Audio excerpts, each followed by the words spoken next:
70% a 80% dos homens convive com algum grau de calvície. Embora ainda não exista a cura para esse tipo de perda de cabelo, cuidados básicos com os fios podem pelo menos impedir que a queda piore. E para falar sobre a calvície, hoje eu recebo aqui no estúdio do Notícias de Minas o Dr. José Rogério Regis, coordenador do Departamento de Cabelos e Unhas da Sociedade Brasileira de Dermatologia. Boa noite, doutor. Boa noite. Quais são as causas da calvície?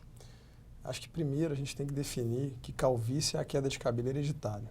A gente tem várias causas de queda de cabelo, mas a calvície hereditária, né, é uma delas. E por acaso é a causa mais comum de queda de cabelo nos homens, né, chegando a cometer até 70% dos homens ao longo da vida, e 50% das mulheres também apresentam o quadro. E a gente acha que só em homens, né? Ou não? É muito comum em mulher também. Sim, só que o quadro de calvície hereditária nas mulheres ele é mais sutil, né? Ele tem um início mais tardio, geralmente depois da menopausa, e caracteristicamente a pessoa tem aquela perda de volume de cabelo, o cabelo vai ficando progressivamente mais fino.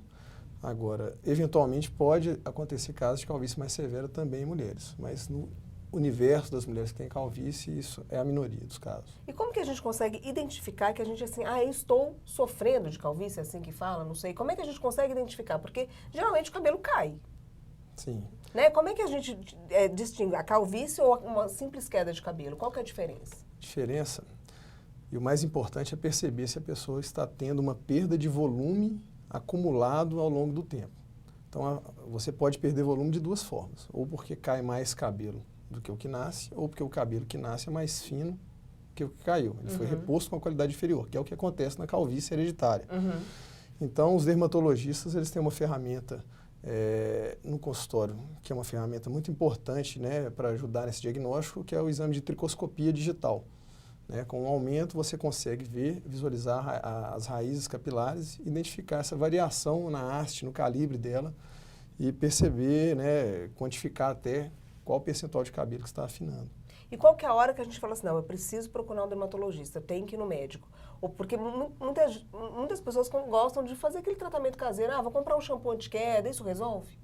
Pois é, tem várias causas de queda de cabelo, como a gente falou. Entre elas, quadros relacionados até mesmo ao estresse emocional, e isso é autolimitado, né? A pessoa passa por um estresse, tem uma queda temporária e isso resolve sozinho. Então, muitas vezes se relaciona a melhora a determinada uso de um shampoo específico, né, de uma receita de um vizinho, mas são quadros autolimitados. Então, o importante é o que eu disse há pouco. Se está perdendo volume, né, de forma acumulada, aí a perda tem relevância. Ela não tem cura, né, mas tem tratamento. Como que são esses tratamentos? Tanto caseiro como em consultório? Então, esse tratamento ele vai depender, né, se a calvície então é nos homens ou nas mulheres. Nos homens, a gente tem a opção de tratamentos à base de uma medicação oral que chama finasterida, que é um medicamento já usado há 20 anos, muito eficiente na prevenção, né, tem seus prós e contras, como tudo, mas é um medicamento que, se bem indicado, né, e com acompanhamento de um dermatologista, ele possibilita uma melhora muito grande, não só em termos de prevenção, como também até uma recuperação parcial dessa perda de cabelo.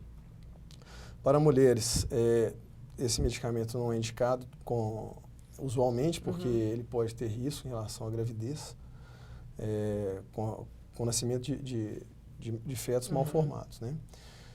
Então, a gente tem a opção também do uso de loções, né? As loções principalmente à base de um medicamento que chama minoxidil, é muito efetivo, é o segundo tratamento em eficácia nos homens e o primeiro em eficácia nas mulheres.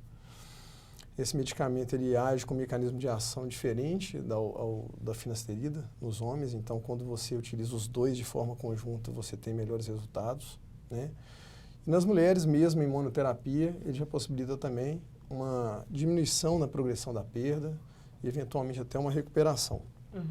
Um tratamento mais recente e que também é efetivo é o tratamento à base de laser, o laser de baixa energia.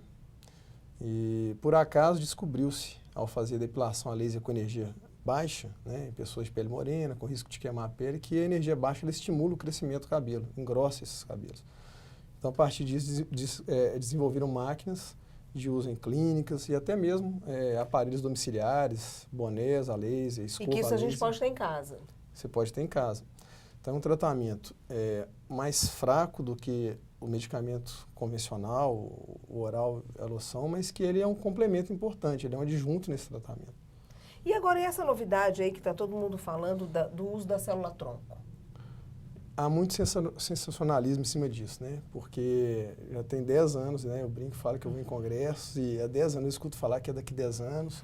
Eu acho que realmente nossa geração vai assistir a terapia de célula-tronco ser aplicada na calvície, né? E isso vai criar um novo paradigma dentro da nossa área, porque tem casos de calvície mais severa que a gente não consegue recuperar nem com transplante capilar.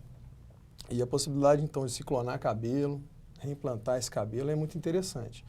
Então, esses estudos ainda estão em fase inicial, né? Os estudos estão sendo feitos ainda em cobaias, né? Então, muitas questões têm que ser respondidas antes de ter essa aplicação na prática, né?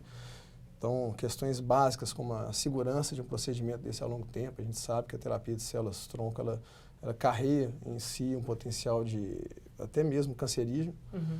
Então, eu acho que isso nós vamos ver isso acontecer mais um pouquinho para frente. Doutor, então, para a gente encerrar, o que é mito e o que é verdade em relação à calvície? Que a gente escuta falar milhões de coisas, né? O que é mito e o que é verdade, na sua opinião? Bom, acho que tem vários mitos, né? Um dos mais comuns, né, que a gente escuta é em relação a boné faz cair cabelo, né? Prender o cabelo também, mulher falam isso, né? Dormir de cabelo molhado, lavar o cabelo Sim. todo dia. Eu já ouvi isso também. Ah, lavar o cabelo todo dia, prender o cabelo molhado. Pois é, então boné não faz, prender o cabelo não faz cair cabelo, lavar todo dia capacete também não, lavar todo dia também não. Dormir com o cabelo molhado não é uma coisa interessante, porque você pode predispor a ter alguma infecção fúngica, né? O ambiente úmido ele favorece a proliferação de fungos e bactérias. Agora, já o boné, o capacete, eu brinco e falo que usar, se fosse, né, ficar calvo por conta disso, a gente não teria nenhum motoboy com cabelo. Então, isso é mito. E verdade? Verdade é que é genética, que tem tratamento, não tem cura?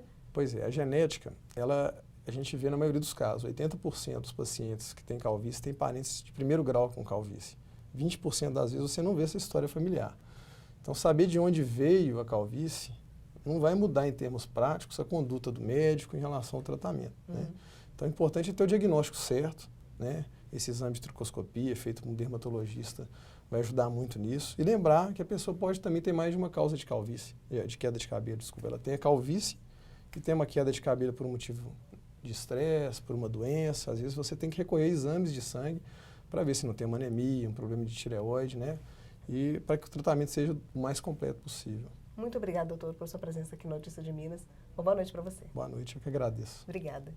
E Notícias de Minas termina aqui. Os destaques do Brasil e do mundo logo mais às 10 da noite no Rede TV News. Uma boa noite para você e até amanhã.